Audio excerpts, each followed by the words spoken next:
Hi everyone! So today I will be telling you about big energy issues. So thinking about the energy resources we have and knowing their advantages and disadvantages and how we can therefore supply for the amount of demand. When I say supply, is being able to deliver the amount of electricity, the demand that people need to carry on with their everyday lives, okay?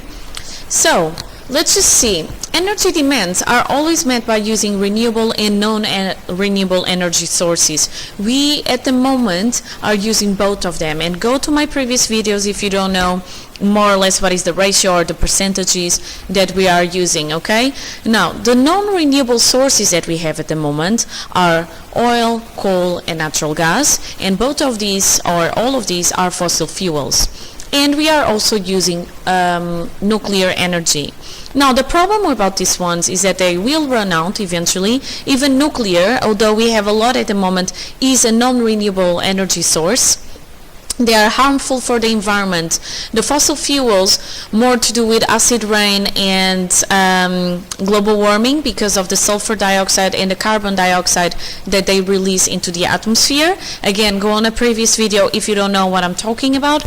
And the nuclear because of radioactive waste. Even if there is not a nuclear disaster, even if there is not an issue, like what happened in Chernobyl or in Japan after the earthquake, we still have to deal with the radioactive waste, and at the moment we do not have a plan for long term, okay, to make it safe long term. Fossil fuels cause global warming and acid rain by releasing carbon dioxide and sulfur dioxide into the atmosphere, so there you go, I said that already. And then nuclear energy can be dangerous and gives radioactive waste. Alright, so non-renewable, they are very reliable, okay, but they bring problems to the environment. Now the renewable, which we also use to supply for the demands, the renewable are solar, geothermal, wind, hydroelectric, wave, tidal and biomass. Again, there is a video saying specifically how each of these work, and the thing about all of these is that they will not run out. They are sustainable. They will be able to carry on for millions and millions of years without us having to worry if we have enough of these energies, okay? They are environmental friendly. They are not releasing any radioactive waste or greenhouse gases to the environment. There are some issues with some of them that can cause flooding, or the wind turbines can kill birds, but overall they are environmental friendly, okay? And the problem is that they can be unreliable, as the energy is not generated at all times, and it can depend on the weather conditions. So solar obviously is not going to give me any electricity if there is no sun. Geothermal only works in certain locations, very few locations. Wind, again, you need a certain amount of wind for the turbine blades to turn, and turn therefore the generator, which would generate electricity.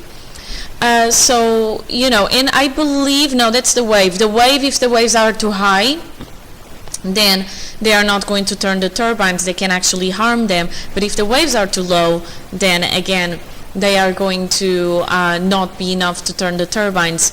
Tidal and hydroelectric are quite reliable, and biomass is, I put it here on the renewable, but as you know, it does release some carbon dioxide into the atmosphere, but is known as carbon neutral because the amount of carbon that is given out during the combustion of biomass, it kind of levels out, so the net carbon is zero when that living organism was taking carbon away from the atmosphere, okay? Again, there's more on biomass on the first video on renewable energies, I believe, not renewable, sorry, on energy demand, something like that. So, this table is from AQA, so not mine. So, let's see the problems with reliability problems with these renewable energy sources. The reservoir in hydroelectric could run dry. The wind and the waves, if they are too weak in very calm days, they are not going to turn the turbines. Again, in waves, if the waves are too high, it can also damage the turbines, the blades. tidal, the height of the wave varies both on a monthly and yearly cycle. So although you always have 2 tides a day, it could change the amount of electricity you generate.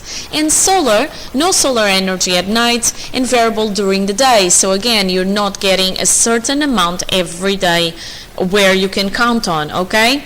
So this is basically what we have.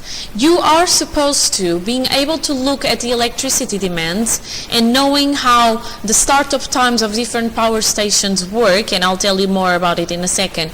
You are supposed to try to find a solution using both renewables and non-renewables to try to meet the demands. So the baseload demand is the amount of electricity we know that on average we need every day. There are some peaks in energy. So there are some times where we need more electricity, okay, and other times where we are not needing that much energy, okay. So this is how it varies during the day. It also varies a little bit during the year, and this is the startup times, so the times that it take from the moment that I turn on my power station until I get finally electricity. So this is the startup times for different power stations: natural gas, oil, coal, and nuclear, meaning that nuclear has the longest startup time and natural gas has the shortest. If you want to do this exercise, pause the video now. Otherwise, I'm moving on and telling you how you can meet the demands. So, how is the demand being met at the moment? How do we supply for the demand? Well, we use nuclear and coal-fired power stations to provide a constant amount of electricity to meet the base load demand. So, we need something that is reliable. Even if they have a long startup time, they stay on for forever really until unless you shut them down. And these are going to give you the enough energy to at least everyone have enough electricity for the day. So they will give you for the base load, okay? Then gas-fired power stations and pump storage schemes to meet daily variations in demand and extra demand in the winter. So this is types of power stations that will have a short startup time. So imagine that suddenly you have a surge in electricity demand, then you need something that can very quickly meet that surge in electricity demand, okay? So they are used to meet the daily variations in demand, and in the winter normally people use more electricity at home because they need to heat up their homes. They also don't have brightness outside for a long time, so we need to turn on the lights more often. So these ones are to meet the surges. Renewable energy resources, when the demand is high, are going to be used as well, and when the conditions for renewable energy sources are suitable. So we can use wind turbines in the winter when the wind speeds are high enough. So whenever I can, I use renewable. And there are some countries that can actually run on renewable for a long time. I know, for example, Portugal for several times now has been running on renewables alone for several days, like a big amount of days. I think Costa Rica, Iceland, they were able to do the same. So if the conditions are right, you will be able to meet the demand, all the demand, even the daily variations, and meet the base load. So whenever you can, you use renewables, okay? Because you want to try to save the environment as much as possible. You also use renewable energy sources when the demand is low to store energy in pumped storage schemes. So imagine that somehow I can use wind energy, but I don't need it as much. I can store the electricity that I get from wind and then use it later on when the demand is higher. So we can always store it, and that's what is meant by pumped storage schemes. We can store the energy we generate for later, okay? So if you are doing this for your own interest, here we go, that's how it works. If you are actually going to take an exam, let me tell you that this type of question came up very often in the past, including as 4 and 6 mark questions. So you need to know exactly how you meet the demand, okay, and how you use the electricity or the resources to meet the demand. Now, we also need to think about the costs, because using different resources are going to have different costs, and we need to think about this as well. The cost of building and running new energy facilities are usually passed on to customers through an increase in their energy bills. So your electricity bill may be higher, not just because of the electricity you're using, but because you need to pay for building or running a facility, okay? So costs are lower for gas and hydroelectricity. These are the ones that cost the least. However, the ones that cost the most are wind and nuclear, including the decommissioning of nuclear power stations, which it takes money for you to do that, okay? So if you want to then decrease your energy bills as much as possible, knowing that you already have to use some of your money to pay for the building and running of these energy facilities, you can use more efficient light bulbs, you can insulate the home. This will reduce the energy bill costs and reduce as well the demand for energy resources, okay? So, again, this is all about thinking about advantages and disadvantages, the environment, but also in terms of money, okay? Finally, the key points. In this particular part of the key points, I also took it from my QA, okay? If I don't say anything, it's mine, but otherwise, we need to give them the credit. So, key points. Gas-fired power stations and pump storage stations can meet the variations in demand.